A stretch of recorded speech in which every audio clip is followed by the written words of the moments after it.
We will need to ensure that Canada can succeed in a drastically different world.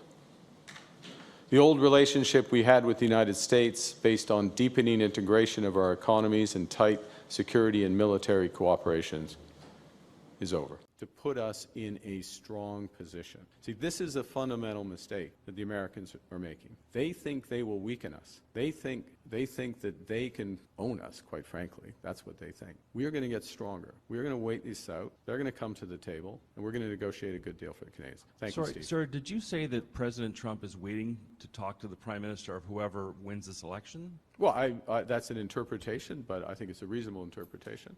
I'm available for a call, but we're going to talk on our terms as a sovereign country, not as what he pretends we are, and on a comprehensive deal. So that is Mark Carney, the new Prime Minister of Canada.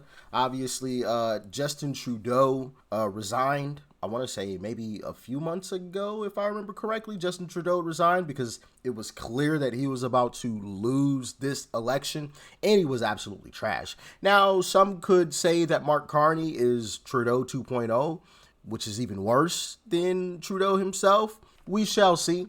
I personally think he is a terrible candidate, but after Poilievre absolutely dropped the ball, which I can get into a whole rant about that. Poilievre was basically like the Trump of Canada, okay, for those of you who aren't familiar.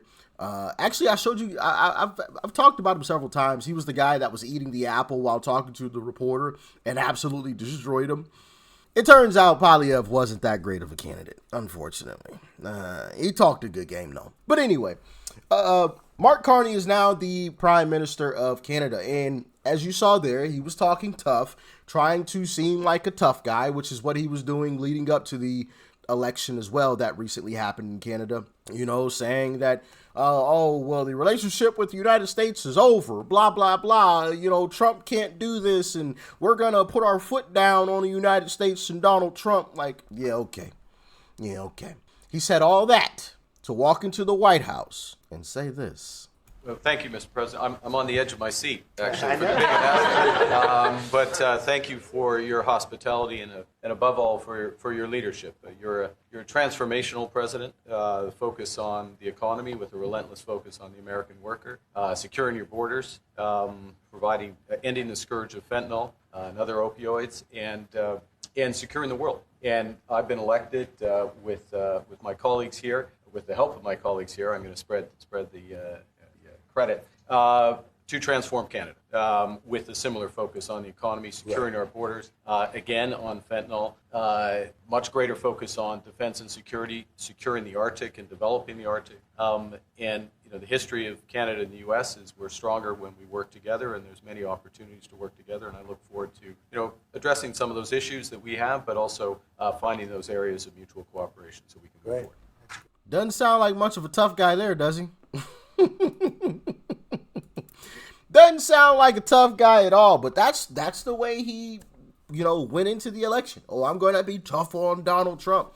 And unfortunately, there was a lot of folks in Canada that bought into it, specifically the older folks, right? The boomers of Canada, which is kind of similar here to the United States, which is kind of interesting how that shift has happened.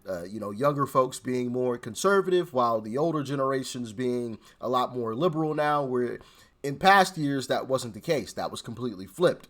But like I said before in previous videos, I think that has something to do with mainstream media, especially in a place like Canada. But you can always let me know what your opinions are on that. But of course, Trump isn't backing down. Trump is not a pushover, and he said what he felt right in front of Carney's face.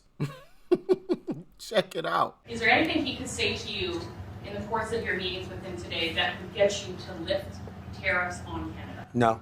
Why not? Just the way it is. See, the conflict is, and this is very friendly. We're not. This is not going to be like we had another little blow up with somebody else. That was a much different. This is a very friendly conversation, but we want to make our own cars. We don't really want cars from Canada. We put tariffs on cars from Canada, and at a certain point, it won't make economic sense for Canada to build those cars. And we don't want steel from Canada because we're making our own steel, and we're having massive steel plants being built right now as we speak. We really don't want Canadian steel, and we don't want Canadian aluminum and various other things because we want to be able to do it ourselves. And because of past thinking of people, we have a tremendous deficit with Canada. In other words, they have a surplus with us. And there's no reason for us to be subsidizing Canada. Canada's a place that will have to be able to take care of itself economically. I assume they can. I will tell you that Trudeau, when I spoke to him, I said, so why are we taking your cars? Why are we taking we want to make them ourselves. I mean, if we put a tariff on your cars of 25%, what would that mean to you? He said, that would mean the end of Canada. He actually said that to me. And I said, that's a strange answer, but I understand his answer. No, I mean, it's hard to justify subsidizing Canada to the tune of maybe $200 billion a year. We protect Canada militarily, and we always will. We're going to, that's not a money thing. But we always will. But, it's not fair. But why are we subsidizing Canada $200 billion a year, or whatever the number might be? It's a very substantial number. And it's hard for the American taxpayer to say, gee whiz, we love doing that. Yeah. So, owned him right to his face. We aren't clapping to subsidize Canada. He's completely correct. Canada has to stand on its own 2 feet. And unfortunately, they were hoodwinked by a guy who blatantly lied to their face. Just straight up lied to their face. Oh yeah, I'm going to be tough on Trump. Did that look tough on Trump to you? That didn't look tough to me. That looked like he just got owned to his face. No, we ain't taking these tariffs off.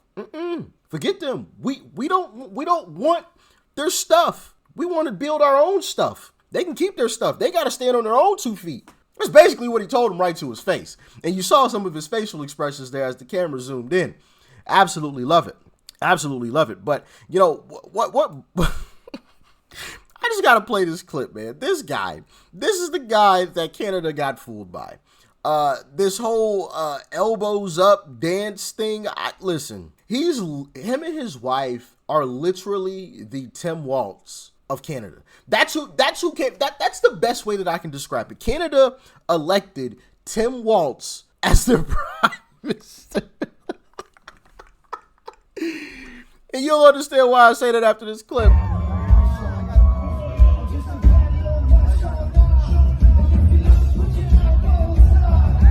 Okay, I'm going to mute the music because I don't want to get a copyright, but this music is absolutely terrible. Put your elbows up. Put your elbows up.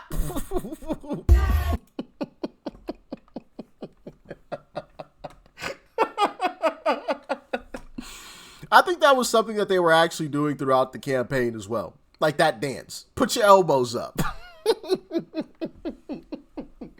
Literally elected Tim Waltz as their prime minister. Yeah. Imagine that. Anyway, y'all let me know your thoughts and your opinions. Do you agree with Uncle Trump or do you disagree? Why or why not? Talk to me. Peace and love. I'm out.